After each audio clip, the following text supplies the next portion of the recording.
el escándalo del FIFA Gate y cuando fue presidente de la UEFA, que le costó ser presidente de la FIFA porque se iba para allá, hablaba de Maradona y decía que era el más grande que él había visto. Y tenía una frase que a raíz de lo que dijo Orlando, de lo que pasó en el Campín, me llegó al recuerdo, y es: yo he visto a Zidane hacer un montón de cosas geniales con el balón, pero lo que hacía Zidane con el balón lo hacía Maradona con una naranja. Fue literal, así era, entonces lo hacía con una naranja. Y tenemos que hablar también, no sé si, y le pedimos disculpas a todos nuestros navegantes, pues esta noticia, a pesar de que Maradona venía de escándalo en escándalo, a pesar de que de su venían problema de salud, avanza, Meluga, avanza. del problema cerebral, pues nos cogió sorpresa. Soto tuvo que venir a echarnos un cable, yo estoy en el carro, en un parqueadero, están llamando, mire, está llamando otro jefe ahora, por eso se daña el sonido, Soto. Recuerdo que en ese momento, Maradona hay que tenerle el rol de entrenador.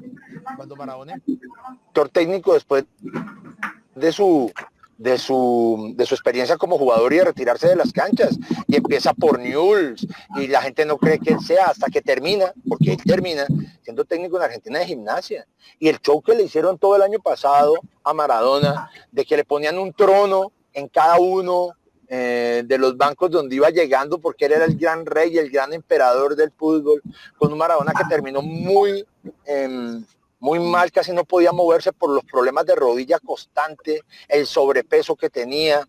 Pues la imagen final de Maradona es una imagen triste, es una imagen de una persona muy limitada, en el que los excesos que tuvo en la vida se los cobraron todos, pero no podrá nunca borrarse su talento, su genio y su personalidad, su afiliación a la izquierda, sus días en Cuba en un proceso de rehabilitación, su admiración por Fidel Castro, luego su apoyo de frente y sin tapujos a la revolución chavista en Venezuela, su total grado contestatario ante las figuras de poder, primero de la FIFA, luego del fútbol argentino, después de las autoridades argentinas, después de las autoridades mundiales e incluso de las autoridades religiosas, incluso del Papa. Hay una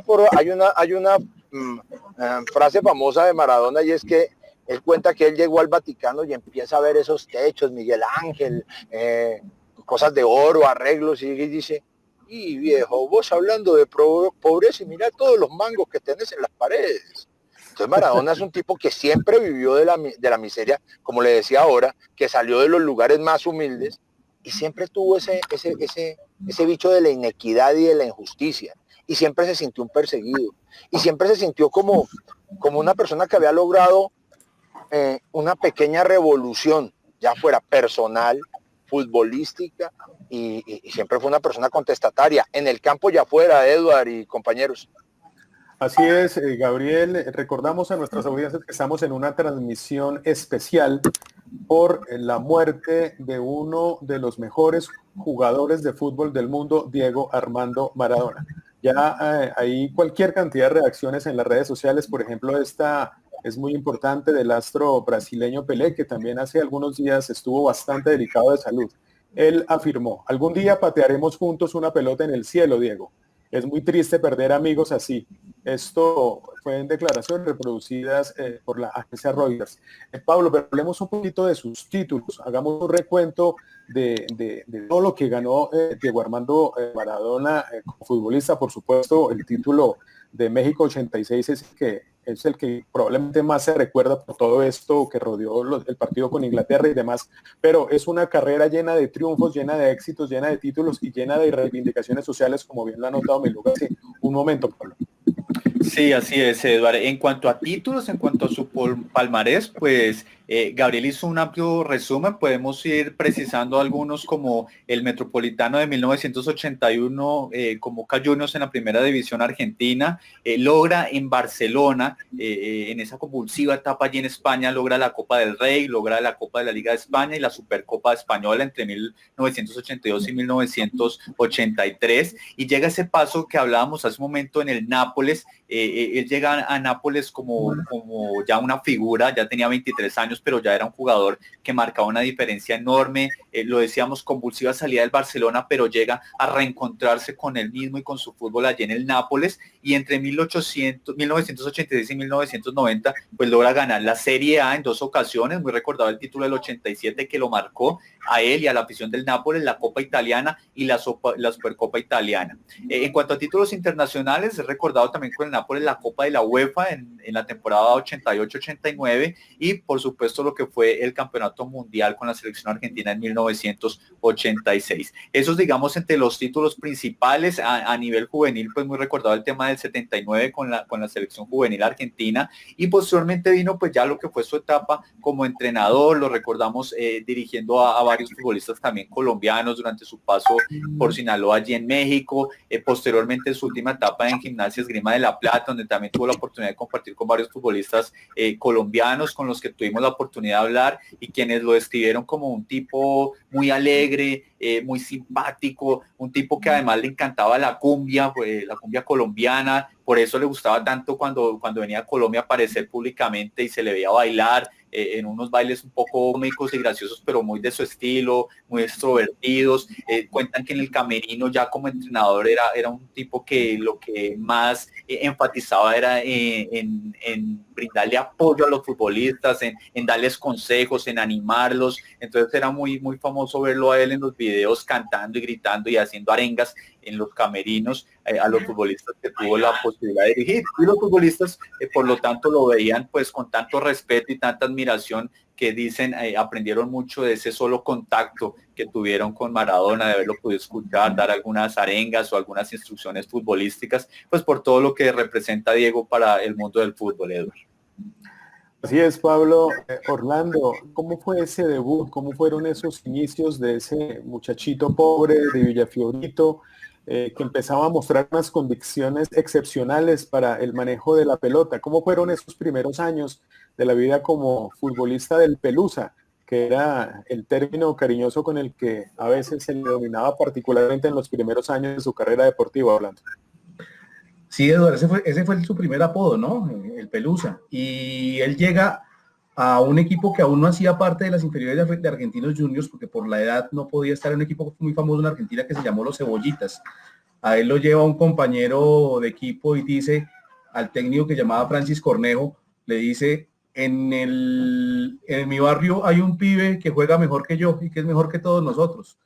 Llega y el tipo la rompe, después ya hace todas sus inferiores en Argentinos Juniors.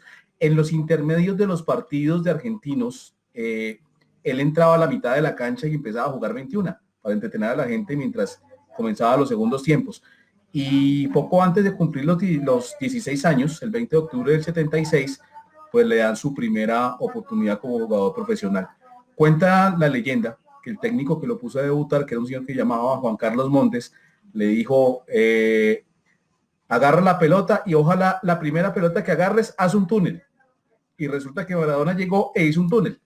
Cuando se cumplieron 25 años del debut, la revista El Gráfico se puso a revisar su archivo y encontró la foto del túnel.